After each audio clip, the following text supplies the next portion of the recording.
Before we dive in, here's another show you can enjoy in the True Story FM family of entertainment podcasts. Hey, psst. Hey, you see that Snickers over there? If no one's looking, you should just take it. No! Don't listen to him, my son. That would be stealing, and stealing is a sin. Sin Schmin, it's a friggin' Snickers bar. You deserve to have it. Sinning really satisfies you. Repent, my child. Virtue is the only real snack worth savoring. For that candy bar is merely a gateway to nougat damnation. Has this ever happened to you? Listening to the devil on one shoulder and an angel on the other, and you're not sure what to think? Then we're here to help. I'm Pete Wright. And I'm Tommy Metz III, and this season on All the Feelings, we're examining the 7 deadly sins. You know, the fun ones. And the 7 heavenly virtues. Which are also a thing. Through personal stories, historical oddities, and way too much embarrassment, we take you on a thrilling journey through all the goods and the bads you hear about in church. But without all that pesky church stuff. So come join us for All the Feelings Season 9, a sometimes funny podcast about being human. All the sins, all the virtues. All in one place. Go to allthefeelings.fun to learn more, or subscribe to All the Feelings wherever you get your podcasts. Game over. Horror movies get a bad rap. They're cheap thrills, mindless gore, not cinema, blah, blah, blah. But we here at Sitting in the Dark know better. We know that horror is more than just jump scares and chainsaws. It's a reflection of our deepest fears, our anxieties, Okay, and there's a lot of jump scares and chainsaws. Join us, Pete Wright, Tommy Metz III, Kyle Olson, and Keenan Diaz, as we cut into the dark heart of horror cinema. Every episode, we explore a different facet of the genre, from survival horror to home invasions, from zombies to birds. We tickle the tropes, analyze the angles, and sharpen our own axes along the way. We'll introduce you to the classics that shaped the genre. And the modern masterpieces that are pushing the boundaries of terror. Sitting in the Dark is your guide to navigating the terrifying, thrilling, and sometimes hilariously bad world of horror movies. We'll help you understand why we love to be scared. And maybe even convert you into a horror fan yourself. So turn off the lights, close the basement door, and join us. Sitting in the dark.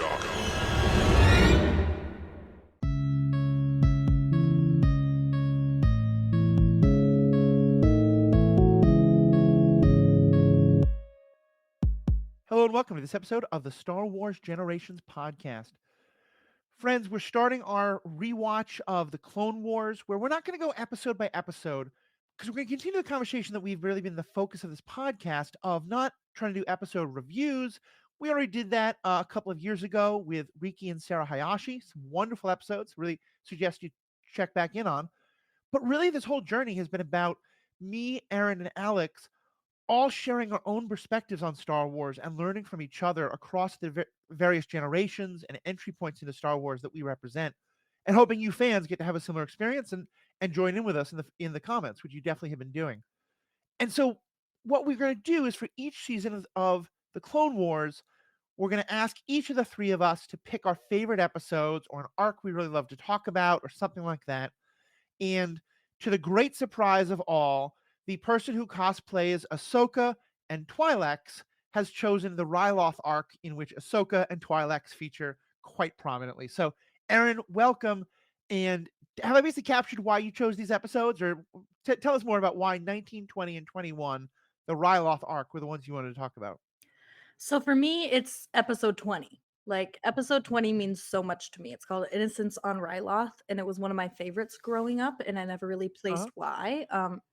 But I think it's just another story where we get to see a really young girl kind of fight through a language barrier to communicate with these soldiers, these men that she's afraid of at first, in a way that actually helps free her entire village.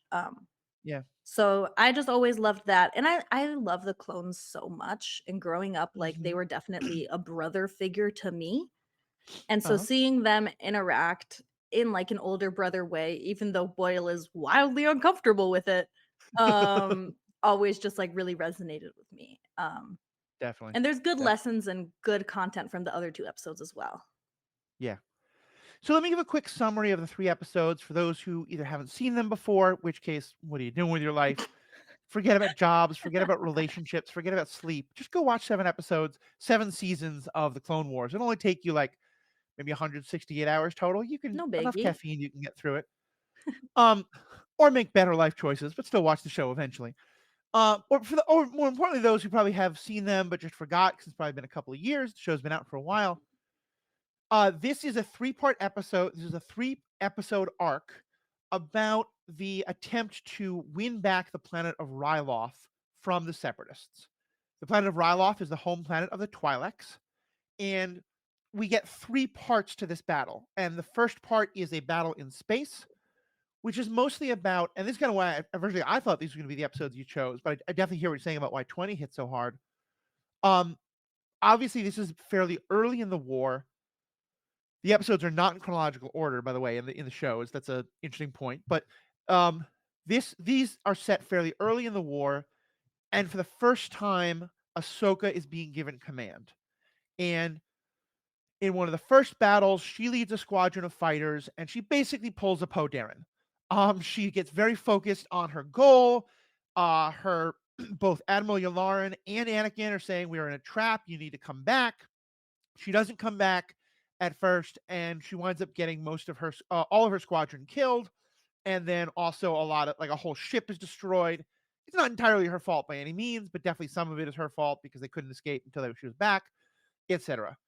She has a big sad about it. She and Anakin talk about it, and Anakin decides that I used to think that throwing someone into the deep end means throwing them into the deep end. Anakin thinks it actually means throw everyone else into the deep end and say, "Ahsoka, you've got to go rescue them." So there's a big space battle. Ahsoka has to learn a lot of lessons. Anakin has an interesting style of being a Padawan, and we go forward with our lives having won that battle.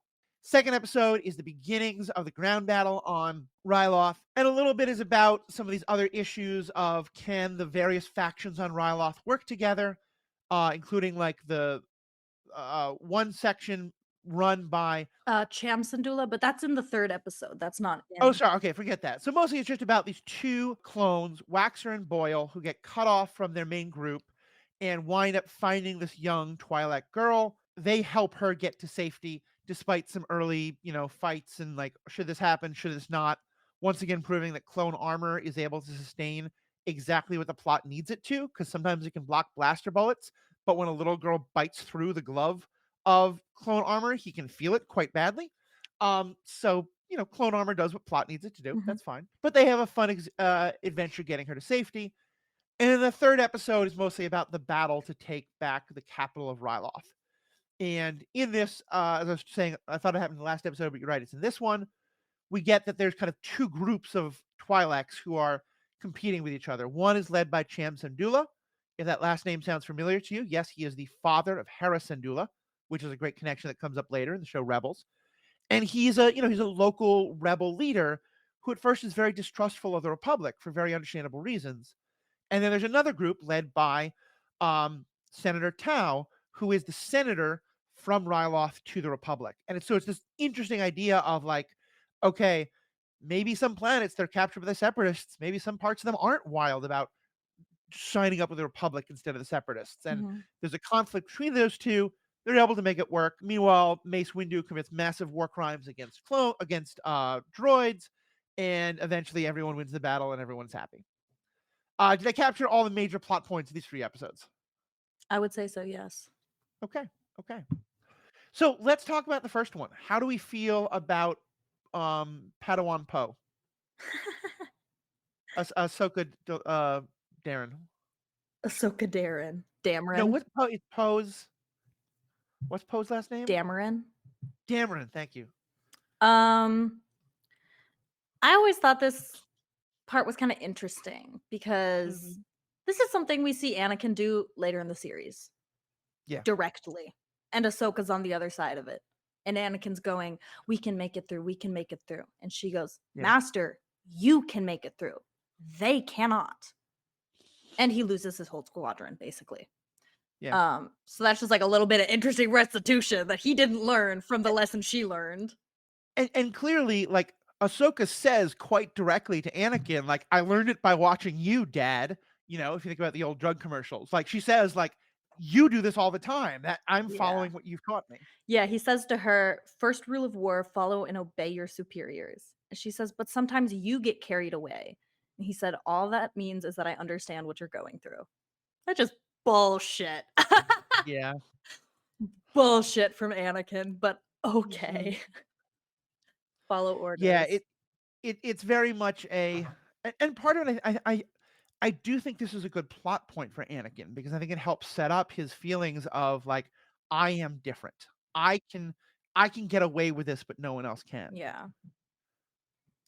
As a clone lover, like for me, I realize part of it bothers me because it feels like this is Ahsoka learns a lesson. And it's a hard lesson and it's painful, but she grows from it, and that's how we get better. Mhm. But the lesson she learns is that she directly disobeys orders and gets a lot of people killed, a lot of clones killed specifically. And like, it kind of bothered me that that is so quickly overseen as like, oh, she just made a mistake. It's fine. Instead of like, yeah, no, that would get a lot of people into the brig. Like, like chain of command means something. Yeah, that's true. I think it just kind of goes to show how the Jedi are not commanders and are Yeah. not meant to be in this position. And the Yeah. war is so desperate that you have to overlook these mistakes because who the hell else is going to be in charge? Right. And yeah, it's very interesting because it's clear how hard it hits Ahsoka. And I mean, it hits me in the audience very hard that she lost her troopers and her fellow pilots. But that never really bothered me because that's just the entire show. Yeah. And that's how the show portrayed war to be to me as a kid. Of like, Right. yeah, you lose all these people, that sucks ass, the battle's not over. So Yeah. you got to rally. You got to figure it out. And she Well, does, reluctantly. And I think I feel similarly, and I'm wondering if for both of us, it's because in part for me, it's because of those Republic Commando books that we keep talking about, where one of the things that those books go into that the Disney canon hasn't really touched on much because it's real dark, but is that while yes, Order 66 has a lot to do with chip in the brains of these clones, that the fact that the clones have seen a lot of their brothers die so that Jedi can learn important moral lessons is probably a part of why the clones are kind of, kind of willing to believe that Jedi are not actually on their side Yeah. or something like that. Because, like, yes, I think everything you just said is true. But the way that they handle it of Anakin then saying, okay, Ahsoka, now not only are you the same Padawan who made the mistake before, but now you're doubting yourself. Well, guess what? I'm giving you command again of a much bigger situation. You've got to figure it out. Yeah. And the way she figures it out is to make everyone around her shut up. And she just says, this is how we're going to do it. Like, you're right that there's, like, from the Jedi perspective, there's no one there. But Admiral Yularen and Rex are right there. They're right there, you yeah. know? Like, yeah, it's one of those things where I don't even know how intentional it was, or if books like Republic Commandos were like, yes, of course it was intentional, because look how we're going to shift it. But, like, to me, it definitely makes the point of, the Jedi have no idea what they're doing, and of course the clones are not happy about it. Yeah. Yeah, I did find that very interesting how, like, I mean, there's this one little scene where a clone is like, man, I really wish, like, General Skywalker were here. And then Rex kind of gives him a dirty look, and Ahsoka's like, but it's like, he's right, though. Like, you need, like, someone who's actually, I mean, well, also Anakin is not the right person to look to. It's not like he's very well versed in war strategy and shit like that. Who you should be looking to, Admiral Yularen, for sure. He knows what's up. And I think it's very subtle, but I feel like Yularen very much kind of backs Ahsoka and, like, supports her in a way that gets the men to be more on board with it. Yeah. And I do genuinely think that if her plan was absolute crap, that Yularen would have said something about it. Yeah. Like, I doubt he would let his men and himself just be fucking killed for a 12-year-old girl's, like, opinions. For sure. But But yeah, that episode's always interesting because I remember like not really giving a shit about it. I think I even mentioned it sometime in the last couple weeks. We did an episode and I was like, fuck space battles. Storm over Ryloth sucks. Yeah, that's fair. And then I rewatched it and I was like, okay, no, it's actually kind of good. I enjoyed it this time around. And the trickery of, I mean, classic Anakin. Let me just put myself on a ship, blow straight through the enemy lines, and then hop into an escape pod and hope somebody comes help me. Like that's pretty classic Anakin. And it also reminds me a lot of that episode where he fights Admiral Trench in like the invisible ship, which is also one of my favorite space episodes. And so I think we've talked about this a lot. Space battles can be less interesting on screen, especially in like cartoon form. But honestly, after re-watching this episode, I think it did a pretty good job.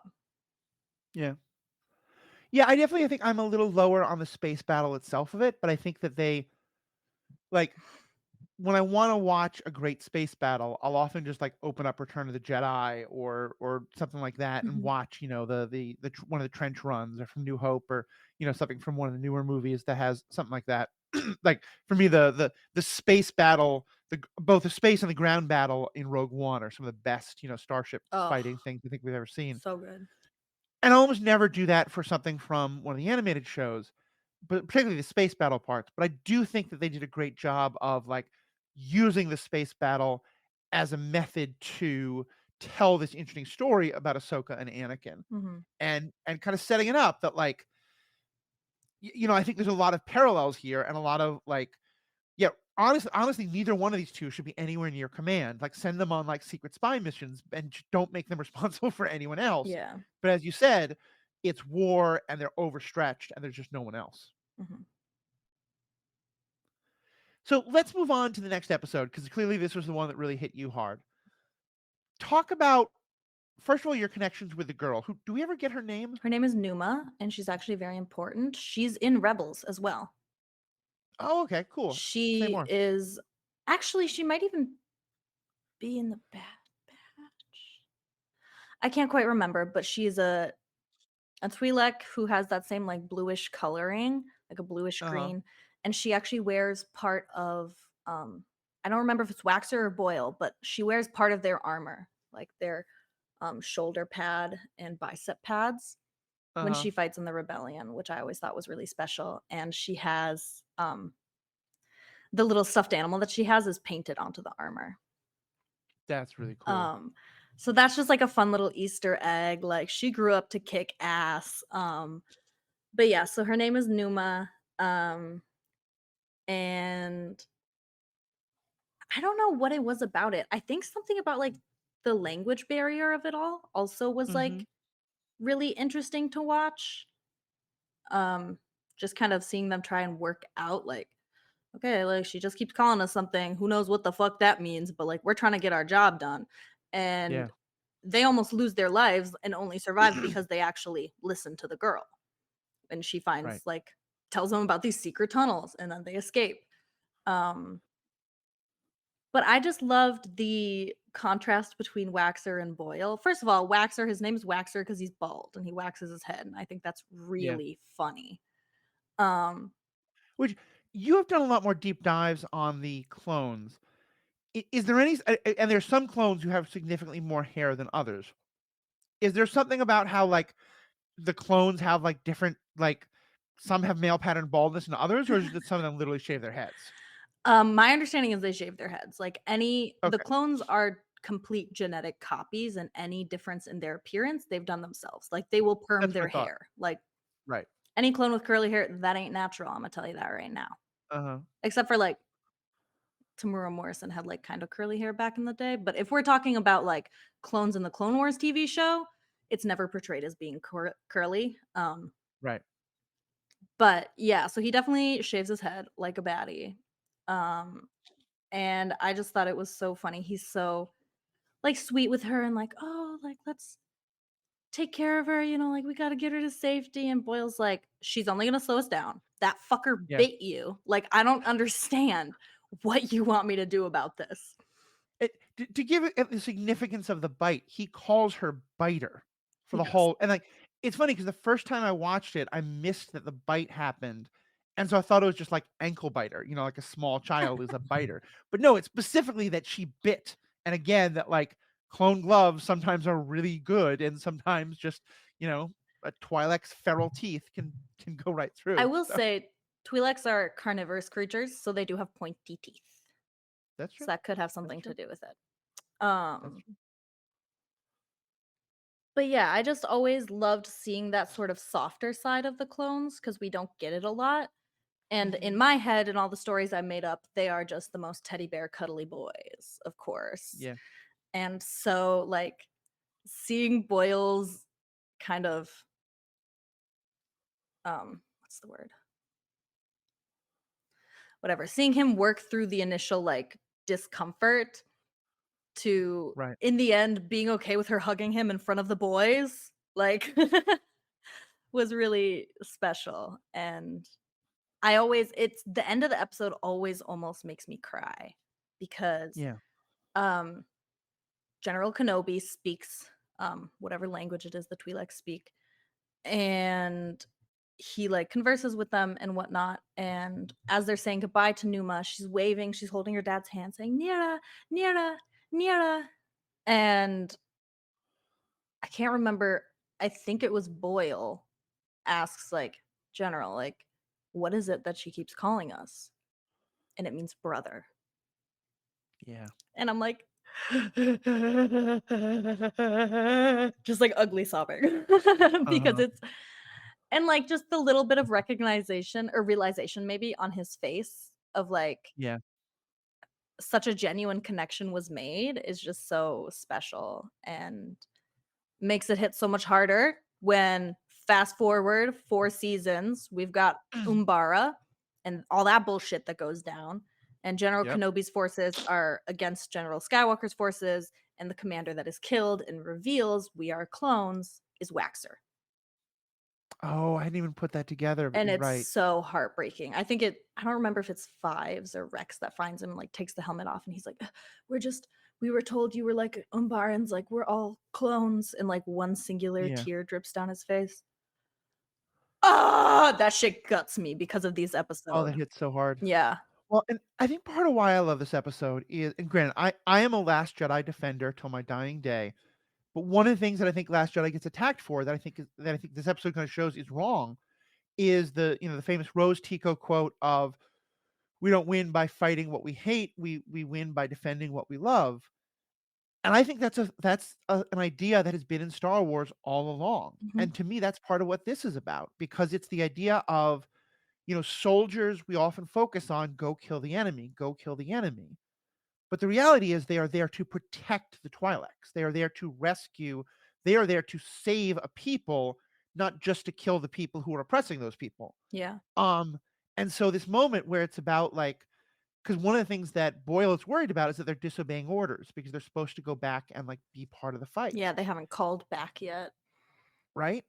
And I think that like one of the things that really hits me is like, this is this war of like thousands, tens of thousands, hundreds of thousands of soldiers on each side. I don't think 2 extra guys are going to make the difference, but they're going to make so much difference to this one girl, and that idea of, yeah, you're there to like fight this enemy, but you're there to protect Ryloth and to save Ryloth. And that means the individual people. It means every single person. There's a great quote in Judaism, it's a spiritual idea of it's called Tikkun Olam. To save one person is to save the entire world, and that to me is really what comes through in this. It's that idea of like, this is the most important thing they can do, and they have to realize that. Yeah, that's beautiful. That I feel like that definitely applies in this situation. And also that's something that I feel Wat Tambor is specifically using against the Republic in this entire episode arc. He's consistently putting the Twi'leks out front and putting them in a place of danger to defend the droids. And we see the Republic forces have to get creative to work around it. Yeah. And I mean, in this episode, the only reason they're able to work around it and get those people out of there safely is because Numa showed Waxer and Boyle these underground tunnels that they're able to use to sneak the prisoners out. Yeah. And Well, let's talk about Wat Tambor for a minute, because Yeah. I feel like they must have done a Henry Cavill level, like removing his mustache, because he has mustache twirling, like the most mustache twirling of villains we've ever seen. He's constantly throwing other droids under the bus, and I'll say something about the violence towards droids in a minute. And there's kind of this conflict going on between him and the droid general, and we get introduced. I think this is the first time we see them, but I'm not sure. But that there's kind of droids who are sort of like droid analysts, and that they are Mhm. supposed to be incredibly good at battle because they can do all the math and analyze all the possibilities. And their voice is kind of very weirdly mechanical in a have you seen Battlestar Galactica, especially the original Battlestar Galactica? I have not. So I would not expect you to at all. It's a fun show from the 70s. It's very much a show from the 70s. The newer show is really good, except the last couple seasons. But putting all that aside, the robots, the Cylons spoke in this very metallic voice that is exactly how this guy speaks. And so I was like, that's a cool little throwback for the older Star Wars fans, sci-fi fans. But yeah, it's just kind of this interesting idea of like, they are just going to be purely mechanical and purpose driven and calculate the best odds for everything. And Wat Tambor's kind of out for himself, and that includes Mhm. everything from not caring about what happens to the others to, at the end, he doesn't evacuate when everyone is supposed to, because he just wants to collect all the treasure and all the gold and like enrich himself as well as win this fight. And in the end, he comes really close to getting himself killed, except the Republic stopped because the droids are just going to like wipe out the capital city of Ryloth, and of course the Republic stops them from doing that. What would you kind of take on his what we got of his story? Wat Tambor? Yeah. Yeah, he's always been an interesting character to me because I don't want to be wrong, but I want to say this is like one of the only times we see him in the Clone Wars, if not the only time, until season 7 came out, and then he was part of. Oh, I lied. Never mind. That's Admiral Trench. He's not heavily involved in the show, but he was a bad guy in a really difficult part of the Clone Wars game that came out. Not the Lego one, but the Ooh. other one. And I hated that fucker. You had to like use the Force to take giant fuel cells and try to like, explode them on him, but if you did it wrong, then he wouldn't explode. It was always so frustrating. And so that just like built into my rage against this man. Or being, I would say, perhaps. Yeah, I was kind of interested in him. He appears in Revenge of the Sith as one of the other members of the Separatist Council. And if people don't remember who he is, he's the one who's very kind of robotic-like, and he clearly speaks through some kind of mechanical translator. Mhm. That even though his people are literally the ones that build and design the droids, like he's Geckoing. yeah, and he's head of the Techno Union. Yep. So clearly he's very like technical, but like he has to tune his own voice box like a radio. Yeah. Which I don't understand for the high techness, but putting that aside, it seemed like an interesting design, and so I was kind of bummed that like, well, but I guess he doesn't get killed off in this; he gets captured, so maybe he Yeah. gets to escape later or something. I don't know. Yeah, But I just he double didn't seem. Go ahead. I just double checked Wikipedia. Other than these 3 episodes, he's only seen in flashbacks or on like hollow images. Yeah. Until Revenge of the Sith. Yeah. Oh, sorry. So fair enough. But yeah, I always found Wat Tambor very interesting.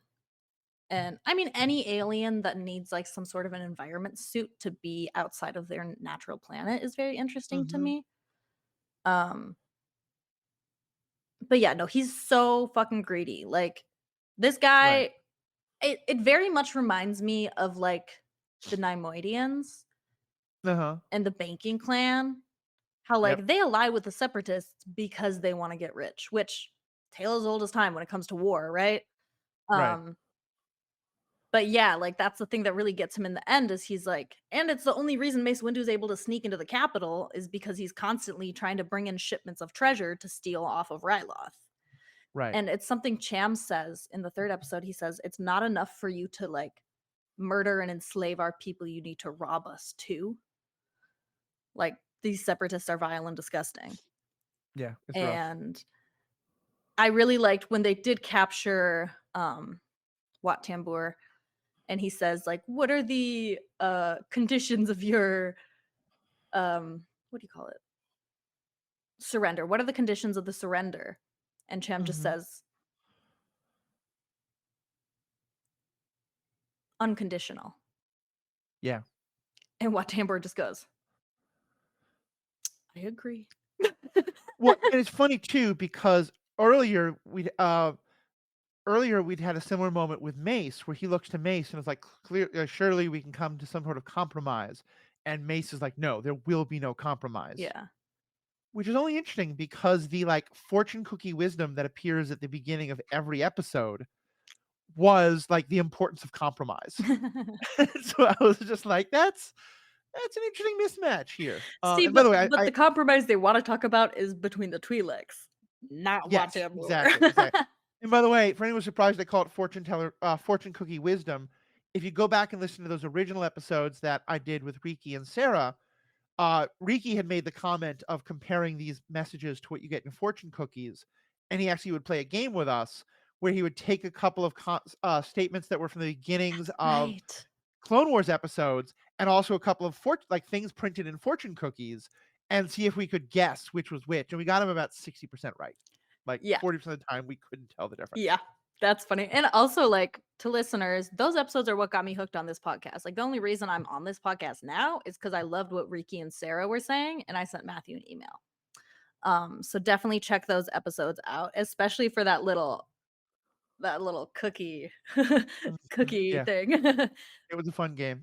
Just for those who know, Sarah has been like doing a lot of school stuff, and that's why she's not been on more, but we're definitely hoping to get her back. And Riki, of course, is going to come back from time to time, and you can hear him on the Superhero Ethics podcast fairly regularly. Hey. So all that's good stuff. Any other things you want to say about this before we wrap up? Like, I think these are going to sometimes be shorter episodes because there's not too much to say about these, but we've had a lot to say about them already. I don't think too many people are going to complain. Her episodes are a little shorter. But any other last comments you want to make about these three? I want to say Cham Syndulla was right. In these episodes, he talks about not trusting Senator Frita because he will sell their planet out for like political power. And, Mace Windu kind of talks them into a compromise, as we've mentioned, and they decide, Cham's like, I won't vie for power, I just want freedom. And Senator Ta is like, we'll get the Republic out of here ASAP, Rocky, because that was Cham's one kind of condition, is that I don't want this to go from a separatist occupation to a Republic occupation. That's not freedom. Yeah. That's a switch of power. And in, I can't remember if it's in Rebels, but in the Bad Batch, we see Senator Frita as really a shitty person because he is allying with the Empire and kind of just rolling on his belly for them and letting them do what they want to the planet. And those are the episodes where we get to meet little Hera and she becomes friends with Omega, and it's so cute. But yeah, it's just interesting how much like foreshadowing there was for Frita. Because I remember seeing him as a kid, not like hating him. But then when I watched Bad Batch, I was like, what? Like, why do these people hate on him? Like, I thought he was like the funny guy. And then I'm going back and rewatching, and I'm like, oh no. Yeah. No, he's a patsy. Like and I underline all of that. And I also think it just sets up what becomes, I think, a really important theme throughout these shows, which is that like the Republic and the Separatists are going to be fighting in these worlds, and the Separatists are not going to like have delusions that they're like doing it for the good of people. But a lot of times the Republic is like, no, we are here to rescue you, you poor people. Of course you want to be part of the Republic. And there's a number of episodes where the people on that planet are like, no, you're bringing your war to us. We don't want to be any part of either of you. Yeah. And we get a number of different responses like this. And there's some who are like Cham, who are like, no, we're going to fight for our freedom, not to be one of the two factions. We get people like the Scottish lemurs who are just like, we want peace and we don't want to fight in any side of the war. Which I will say that was like my backup for episodes to choose, were the Jedi Crash and Defenders of Peace episodes that happen with the Lerman people. Yep. And don't worry, we will be talking about them because they're some of my favorites as well. Yay! And yeah, because it's and then also I know later like they go to an ice planet where there's this like race of like kind of like Wookiee like beings that are The very tall. sentient. Say again? The tall. The tall, thank you. And they also want no part of the fight. And all the way back to A New Hope, there's always been political illusions in Star Wars, and the idea of like two great powers fighting these wars against each other in theory on behalf of this third population that's kind of stuck in the middle, like that's a tale as old as time, you know. And Vietnam is maybe the first example of it, but it's been happening in Afghanistan for more than 2 centuries. It's happening today in Syria and all these places. Like, you know, I just really like them paying attention to that, of it's not just people who are like, oh yay the Republic, or oh yay the Separatists. And some it's just these places being devastated by the war on both sides. And that's something that Star Wars is going to come back to again and again, and I really like how they're doing it. Yeah. A few things I want to mention about this last episode. First of all, Commander Pons is a baddie. That is Mace's commander, and I'm in love with him. Next. Second of all, those two clones, I wish I caught their names, but I didn't. But the two clones that went with Mace Windu to infiltrate the capital city of Lissu and get the like hollow bridge up. Those motherfuckers went crazy. Like, first of all, they went up there and they got control of the bridge and they turned it up. And then 2 commando droids came out of nowhere. And these motherfuckers, like when I was a kid, there was nothing scarier than the whir of a commando droid flipping around. Like because they had like knives and shit and they were so scary. And they could just beat the shit out of clones. And not only do these clones take out these droids, but one of them literally just sucker punches him. Just punches this commando droid out. And I think nothing is funnier than clones fist fighting droids. It's one of my favorite things. So I really enjoyed that. Just little moment of badassery. And then something that I'm going to bring it up, even though I'm sure you really hated it, Matthew. But that one. Go ahead. That one. When the droids find like wreckage of another droid that's been killed by the freedom fighters, they're like, well, he's one of the older models like programmed by a central computer. Not us. We are independent thinkers. And then it's just Roger, Roger, Roger, Roger, Roger, Roger, Roger, Roger. And I just like, we all think independently. We all think independently. No, yeah, exactly. I was like, at least they're like playing in their own face and like making fun of themselves. I didn't hate that moment as much as I might have thought. Okay. I there might have been a slight chuckle chucked. That's funny. I will say the bonus content today is going to be about the value of droid lives. We will be getting into that a bit, but that's what we're going to say for the bonus for the members. Which, by the way, you can become a member, $5 a month. How much a year? $55 a year. You get a discount there if you sign up for a year. You get bonus episodes of this podcast, of our other podcasts, Superhero Ethics. You get to support the podcast. You get entire free member episodes, and you get to help us keep the lights on. So all good things. All amazing things. We always help us get Erin t-shirts from bands from her own generation. It's a possible thing. I like to support a Slipknot, but like, you know, let's help update the music, or even better, let's buy Erin a Slipknot CD. Vinyl, can we? Because I got a new record stand for my record player. Oh my god. I have been out pretentious, everyone. It's happened. I don't know. I don't know what to say. Pretentious. Moving on. Final thing I'll mention for these episodes is in the first episode, Storm Over Ryloth. I thought it was really sweet.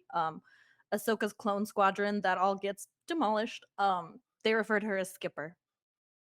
Oh yeah, I thought that was really cute. I don't exactly understand if there's a specific significance to it, but I just thought it was really sweet that they called her Skipper. I mean, I think it's like Skipper as in like captain. Yeah. You know, I don't think it's a reference to Barbie's little sister. I don't see how. That's unfortunately the first thing that came to mind, but no, I think it's just like, you know, hey Skipper, hey Captain, things like that. Because I think that her rank is commander, not captain. Correct. So, yeah. I don't get it, but there we go. All right, well, fans, what about you? What do you think of these episodes? Next week we will be doing. Okay, I got it. Alex chose Rookies, Layer of Grievous, and Trespass. Yes, Fire so those will be fucking really fun episodes. We get to talk about dead clone. We get to talk about dead Jedi. If y'all could see the face of horror when Matthew happily said, "We get to talk about dead clones." No, it's Padawans. Padawans are dying because they're dumb. Freshly Jedi Knight, actually. Freshly Jedi Knight, but still a Padawan. Basically a Padawan. My boy's a Padawan here, and he's yeah. Nadar Anyway, then. night falls on the new Jedi Knight. And we're gonna talk about fish people and all sorts of fun things like that. But now we're gonna move into the bonus content. Again, become a member. Everything's in the show notes. You could buy a lightsaber. Everything's in the show notes. You could get a subscription to Audible, and you could listen to books on tape the way we do, except they're not really books on tape. They're books on digital. Clearly, Erin here would prefer books on vinyl, but we don't have that. We just have Audible, which lets you take the book anywhere you want to go with you. Great for plane rides, all that sort of thing. I'm going to shut up now and stop trying to sell you things and just move us into the bonus content. So for everybody else, thank you so much. Live long and prosper. That's all. Ryloth. But Ryloth, don't stay classy. Thanks, I forgot what he said. I won't let you down. I hope.